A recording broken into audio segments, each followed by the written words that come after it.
오늘 말씀을 여러분 기억하시는지 모르겠으나 얼마 전에 주일날에 했던 말씀입니다. 주일날에 했던 말씀을 또 목사님이 어떻게 전하신가 궁금하실 텐데 매일 성경의 장점은 문맥으로 이렇게 볼 수 있다는 거예요. 그러니까 주일날에 이제 설교문을 턱하고 그 본문을 가지고 이제 성경을 가지고 해석하고 거기서 주제를 찾고 말씀을 이렇게 나누는 장면은 사실은 앞뒤 문맥을 제가 이렇게 설명을 하려면 시간이 오래 걸리기 때문에 핵심적인 내용들을 이렇게 전달드리는데 매일 성경은 이제 계속 쭉 읽어가는 이제 일종의 통독이기 때문에 앞뒤 문맥에 의해서 여기에 남겨진 그 이야기들과 거기에 내용들, 주제들을 조금 더 명확하게 볼 수 있는 그런 장점이 있습니다. 오늘 이제 이야기는 한번 보면은 출정식을 했죠. 그리고 예수님께서 첫 사역을 하시죠. 그 첫 사역지를 가버나움으로 삼으셨고 거기에서 세 가지 사역을 하셨는데 가르치시고 고치시고 전파하시는 사역을 했습니다. 이 모든 3대 사역은 한 가지 주제를 향해 있는데 그 주제는 바로 은혜의 해, 그러니까 해방이라는 주제를 가지고 예수님께서 영혼들을 죄와 사망으로부터 해방시키시는 이 작업을 하고 계시죠. 이것이 바로 이제 천국이죠. 천국. 그런데 오늘 말씀은 그러던 가운데 예수님께서 첫 제자를 부르시는 장면이 나와요. 계속 처음 얘기가 나오죠. 그러면 왜 제자가 필요했을까 한번 생각을 해보면 요 모습이 의미가 있는데 우리 함께 7절의 말씀을 같이 한번 읽어보도록 하겠습니다. 7절입니다. 시작. 이에 다른 배에 있는 동무들에게 손짓하여 와서 도와달라 하니 그들이 와서 두 배의 채움에 잠기게 되었더라. 이게 이제 뭐냐면 고기 잡는 방법인데 쌍끌이 어선 같은 거예요, 일종의. 왜냐면 이제 그 고기를 잡았는데 너무 많잖아요, 그물에. 그러니까 이거 같이 올려야 되잖아요. 그러니까 이제 그만큼 베드로가 고기를 엄청 많이 잡은 거고 이 엄청 많이 잡은 사건은 앞으로 예수님께서 베드로와 혹은 많은 사람들을 통해서 어떤 사역을 하실지를 미리 보여주는 겁니다.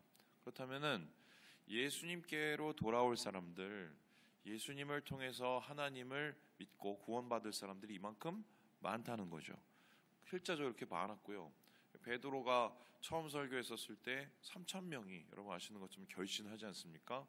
그러니까 예수님께서는 앞으로의 공생의 사역에서도 이렇게 자신을 도울 사람들이 필요했고 뿐만 아니라 예수님이 십자가에 죽으시고 부활하시고 승천하신 이후에도 예수님의 사역을 계속해서 이어갈 사람들이 필요했습니다.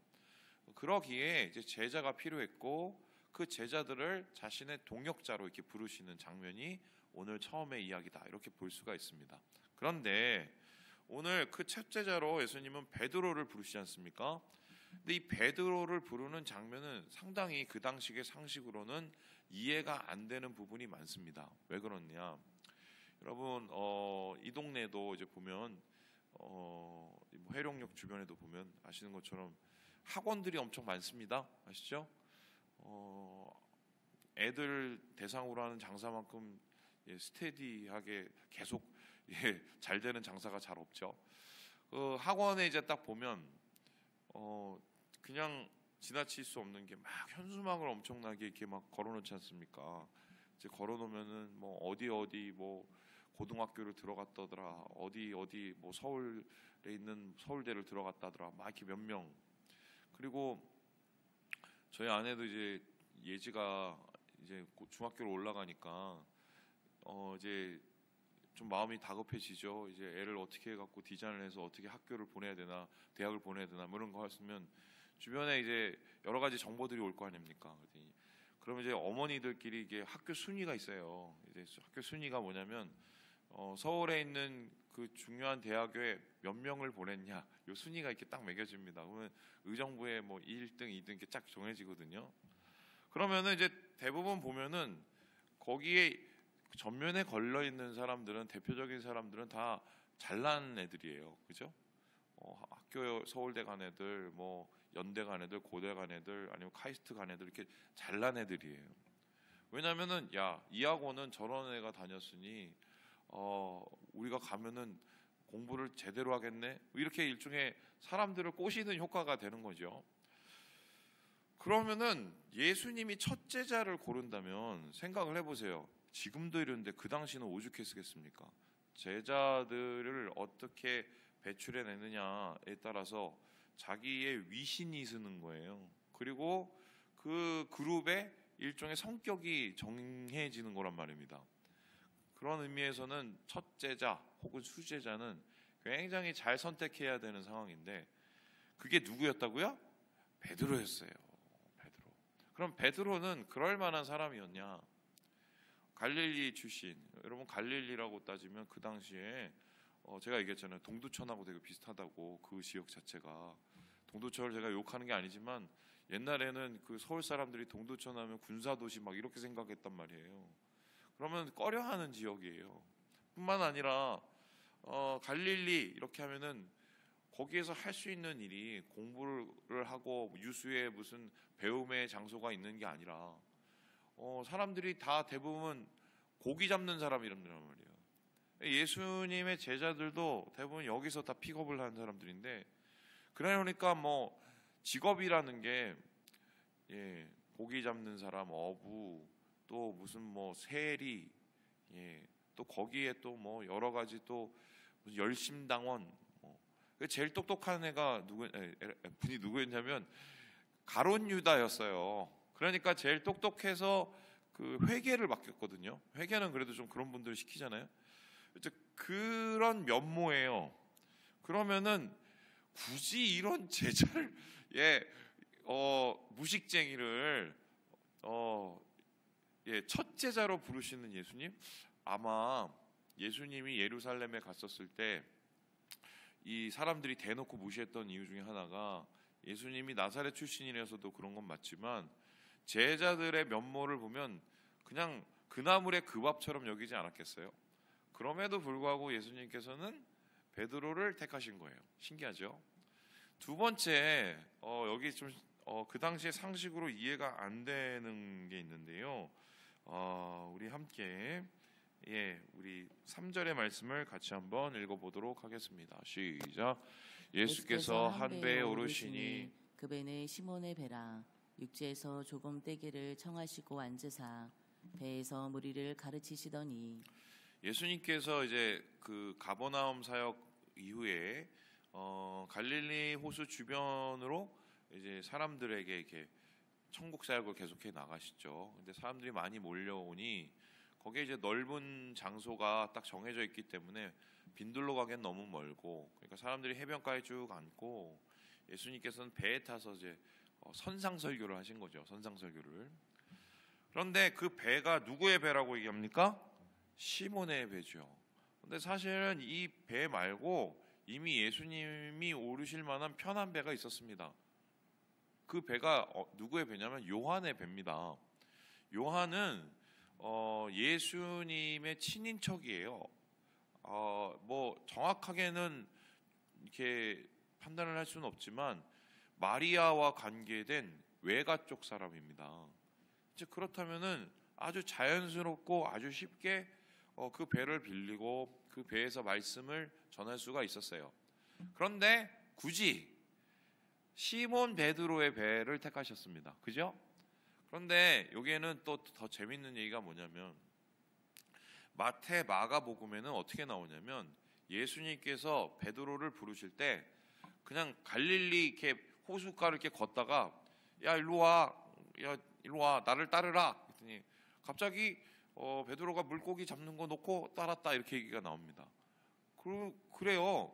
그런데 누가복음에는 좀 이상해요. 그게 너무 시시콜콜하게 아주 자세하게 나타납니다. 그 순서도 틀려요. 마태 마가에는 그렇게 베드로를 부른 다음에 베드로네 집에 가서 장모님 그 열병에서 고쳐주고 이렇게 나오거든요. 그런데 누가복음은 순서가 바뀌어서 장모님을 먼저 고쳐줘요. 그리고 그 집에 가서 하루를 자요. 그리고 그 다음날인지 다다음 날인지 모르겠으나 시몬의 배를 또 타요. 그리고 시몬 베드로의 배를 타고 또 바다에 가서 또 고기를 잡아요. 요건 어떻게 해석을 해야 되냐면 예수님이 그냥 작정을 하고 이 시몬을 베드로를 꼬시기 위해서 자기의 제자로 부르시기 위해서 다 작업을 하신 겁니다. 근데 이게 그 당시의 상식하고는 완전히 다른 게 그 당시는 선생님의 어떤 권위, 랍비잖아요. 이게 되게 높기 때문에 우리나라 한 뭐 몇십 년 전 생각만 해도 생각을 해보세요. 선생님의 그림자도 뭐 밟지 마라 뭐 이런 거 있었잖아요. 뭐 군자의 나라 뭐 이래서 이런 게 좀 있었거든요. 그러면은 정확하게 따지면 선생이 제자를 찾아오는 게 맞습니까? 아니면은 제자를 선생이 찾아가는 게 맞습니까? 뭐가 맞아요? 제자가 선생을 찾아와야 돼요, 원래는. 그죠? 그런데 지금 이상하게 선생이 제자를 찾아갑니다. 이게 또 틀렸어요. 와, 그럼 대단한 사람이야? 아까 아셨잖아요. 그냥 일자무식 어부. 요게 당시로서는 정말 비상식적인 상황이에요. 아니, 왜 첫 제자를 부르면서 그런 사람을 부르고 그것도 굳이 찾아갔고 그렇게 좀 막말로 좀 질척대고 이러면서 사람을 그냥 굳이 안 오겠다는 애를 막 데리고 오고 도대체 예수님은 왜 이렇게까지 하셨을까? 뭐 이런 고민을 해보는 거죠. 그런데 여기에는 좀 숨은 뜻이 있다. 예수님께서 굳이 베드로, 이렇게까지 베드로를 부르신 이유가 있다는 것입니다. 왜냐? 모든 것은 예수님의 앞으로의 사역과 예수님의 앞으로의 모든 이 행적과 관련이 됐다고 얘기를 했어요. 그러면 첫 제자를 부른다는 것은 앞으로 많은 사람들을 베드로처럼 부르겠다는 말과 똑같습니다. 그러니까 예수님께서 왜 이 땅에 오셨냐? 베드로와 같은 사람들을 베드로와 같이 앞으로 많이 부르시기 위해서 그렇게 베드로를 먼저 부르셨고, 베드로 이 사람도 이렇게 예수님께 불려져서 소위 말해서 그러한 마음의 빛, 그러니까 사랑의 부채가 있기 때문에 부채의식을 갖고 예수님의 사역에 동참했을 가능성이 크다는 겁니다. 그렇다면은 베드로를 왜 하필이면은 모든 사람들 중에서 이 사람이 예수님이 보시기에는 얘야 라고 생각을 했을까요? 오늘 말씀에 제일 중요한 얘기가 나오는데 우리 함께 8절의 말씀을 같이 한번 읽어보도록 하겠습니다. 시작. 시몬 베드로가 이를 보고 예수의 무릎 아래에 엎드려 이르되 주여 나를 떠나소서 나는 죄인으로소이다 하니. 이게 이제 예수님을 만나고 인격적인 예수님과의 만남 이후에 베드로가 완전히 무너진 사건입니다. 이 무너짐을 통해서 베드로는 비로소 예수님의 제자가 될 수가 있었어요. 그런데 이렇게 제자가 되는 상황에서 어떤 일이 있었느냐? 막 지독하게 재수가 없어갖고 물고기를 한마디로 못 잡고 왔더니 갑자기 배 대놓고 좀 도와달라고 그러죠. 안 그래도 수익도 없었는데 이런 귀찮게 하는 날, 뭐 이런 재수 없는 날에 예수님이 떡하니 또 갑자기 깊은 데로 가자고 그러죠. 뭐 그냥 놀리는 거죠. 가더니 그물을 내리라고 그러죠. 그물을 내렸더니 막 물고기가 엄청 잡히죠. 충격이 온 거예요.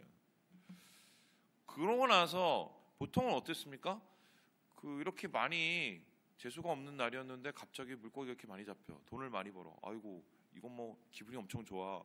기뻐. 야, 예수님 만났더니 내가 부자가 되네. 좋아해야 되잖아요. 그런데 지금 베드로는 좋아하는 게 아니라 어떻게 합니까? 괴로워했어요. 괴로워했을 뿐만 아니라 완전히 무너져 내립니다. 이거는 어떤 뜻이냐면 자기가 가지고 있는 기존의 세계관이 완전히 깨지는 거예요. 자기가 가지고 있는 생활 방식과 자기가 가지고 있는 사고 체계와 자기가 가지고 있는 모든 가치관이 완전히 딱 깨져버린 거예요. 그래서 예수님의 이 능력 앞에 베드로는 어떻게 하면 자기 자신이 보이는 겁니다. 너무 초라해 보이는 자기 자신, 그리고 예수님이 보이는 거예요. 너무도 대단하시고 위대하신 예수님. 그래서 그러한 베드로의 충격적인 사건 후에 베드로가 고백하는 게 뭐냐면 오늘 말씀처럼 나는 뭐래요? 죄인이래요. 그러면은 앞으로 예수님은 어떤 사람을 부르느냐? 죄인을 부르는 겁니다. 그러면 세상에 죄인 말고 다른 사람이 있나요? 다 죄인이죠. 그렇죠? 다 죄인이죠.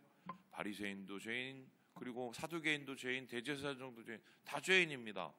차이는 이건데 덜 죄인이냐 더 죄인이냐 요 차이예요. 세상의 모든 사람들은. 예. 근데 덜 죄인인 사람이 더 죄인인 사람 보고 손가락질하는 요런 게 세상의 구조거든요. 근데 베드로는 뭐가 다르냐면 스스로를 죄인으로 깨달았다는 게 중요한 겁니다. 예수님을 만나서 내가 스스로 죄인이라는 걸 깨닫고 예수님의 발 앞에 복종을 하고 나는 예수님이 필요하다고 얘기하고, 요것이 바로 베드로가 택해야 될 예수님의 가장 적극적인 이유였는데, 앞으로 그러면 예수님은 어떤 사람을 찾아다니느냐? 베드로처럼 스스로 자기의 죄를 깨닫고 자기의 보잘것없음을 인정하고 예수님 앞에, 하나님 앞에 엎드려서 하나님의 은혜를 간절히 구할 사람을 찾는 거예요. 그러면 천국은 어떤 사람들의 것이냐? 슬퍼하고 애통하는 사람의 것이라고 하는데, 그럼 슬픔과 그 애통은 어떤 사람의 것이냐? 여러 가지 해석이 있지만 저는 그 중에 하나가 그거라고 생각합니다. 자기 자신을 보고 애통하고 자기의 살아가는 이 상황을 보고 슬퍼하는 사람들, 그러한 이 답답한 사람들이 스스로 깨어짐 가운데 예수님 앞에 나올 수밖에 없으니 예수님이 그들에게 천국을 선물로 주시는 거 아니겠어요? 우리가 잘나고 멋지고 또 우리가 무슨 다른 사람에게 우쭐해서 교회에 나오는 게 아니잖아요. 저는 진짜 이해가 안 되는 게, 교회는 죄인이 나오는 데잖아요. 죄인이. 정확하게 표현하면 자기가 죄인임을 인정하는 사람들이 나오는 데거든요. 그러면은 죄인끼리 몰려 있으면 자랑할 게 뭐가 있어요? 예. 안 그렇습니까? 사회에서 내가 왕년에 뭐 했고, 내가 교회에서 왕년에 뭐 했고, 어차피 다 죄인이에요. 저는 죄인 아니에요. 저도 죄인이거든요. 예? 그냥 죄인끼리 모이면 그냥 은혜가 간절히 필요하고 은혜가 간절히 원하는 거 외에는 우리가 할 게 없어요. 어차피 다 죄인이니까. 근데 교회에 와서 죄인인데 덜 죄인인 분들이 더 죄인인 분들을 향해서 이런 구조는 예수님이 베드로를 부르셨던 이 상황을 보면 전혀 말도 안 되는 상황이에요. 어차피 다 죄인인데. 그래서 실질적으로 베드로는 어떤 표상이 되느냐? 야, 베드로 같은 사람도 예수님 부르셨대. 야, 나도 부르시겠네? 이러려고 첫 제자로 부른 거예요. 여기서 끝난 게 아니에요. 여러분 어떻게 됩니까? 나중에 베드로가 끝이 또 안 좋았죠? 어떻게 돼요? 예수님을 부인하고 도망갔죠. 또 그거를 요한복음에는 아주 소상하게 적어놓지 않습니까? 그리고 나서는 어떻게 했죠? 예수님께서 다시 갈릴리로 가서 걔를 부르잖아요. 그분을. 그래서 어떻게 해요? 야, 그렇게 배신한 사람도 예수님이 다시 불러주셨대. 요거 하려고 예수님이 베드로를 제자로 삼은 거예요. 야, 나도 그러면 예수님 부르시겠네. 나처럼 이렇게 예수님을 막 배신하려고 했던 이런 못난 사람도 예수님이 다시 불러주시겠네. 그래서 베드로가 수지자가 된 거예요. 그러니까 베드로는 모든 죄인의 표상이고, 모든 죄인이 도전하고 용기를 낼 수 있는 일종의 통로인 예수님이 그래서 이 베드로를 부르셔서 베드로와 같은 우리도 예수님 앞에 나와서 예수님의 은혜를 간구하고 예수님의 만남, 인격적인 만남 속에 복음을 얻도록, 요 얘기를 하기 위해서 오늘 첫 제자를 부르시는 이 사건을 아주 누가는 소상하게 적고 있다, 이렇게 얘기가 됩니다. 자, 그렇다면은 오늘 말씀을 통해서 우리가 깨닫게 되는 교훈이 무엇인가? 어떤 사람이 은혜를 받는가? 좀 고민을 해봐야 돼요. 옛날에는 은혜 많이 받았는데 왜 나는 요즘에 은혜가 없을까? 주님이 그때는 왕창 부어주시다가 요즘엔 좀 덜 부어주시나? 변한 건 우리죠, 나죠. 덜 죄인이 된 거예요. 덜 죄인이 되니 덜 은혜를 누리는 거예요. 목사님 옛날보다는 좀 죄를 덜 짓는데요. 덜 지시면 좋은 거지만 우리의 근본적인 모습, 예수님 앞에 난 근본적인 모습, 그걸 잊으면 안 돼요. 그거를 잊는 순간 목이 뻣뻣한 교인이 되고요. 목이 뻣뻣한 교인은 교회를 해칩니다. 교회 역사상 그래요. 목이 뻣뻣한 목사는 교회를 해쳐요. 제 얘기하고 하나 맞추면, 목사들의 가장 큰 문제는 거기에 있어요. 나는 다르다. 뭘 달라요? 다 죄인인 걸. 다 예수님이 필요한 죄인이에요. 오카노 목사님이 생전에 계셨을 때 그 얘기하셨죠. 자기 이름을 가리켜서 한없이 흠이 많은 사람이라고. 그래서 옥한흠이라고. 그 얘기를 맨날 시장마다 하셨습니다. 저는 그게 무슨 겸손한 척을 저렇게 하시나 그랬는데, 그게 오카노 목사님의 자기 고백이었고, 사실은 그 고백 속에서 목회를 시작하신 거예요, 사실. 말씀 맞습니다. 사랑하는 여러분, 은혜에 대한 고민을 한번 다시 해보시고 베드로의 모습을 통해서 우리의 모습을 비춰보시면서 오늘 많은 하나님의 은혜를 누리시는 우리 모든 형제 자매들 되시길 주님의 이름으로 축복합니다.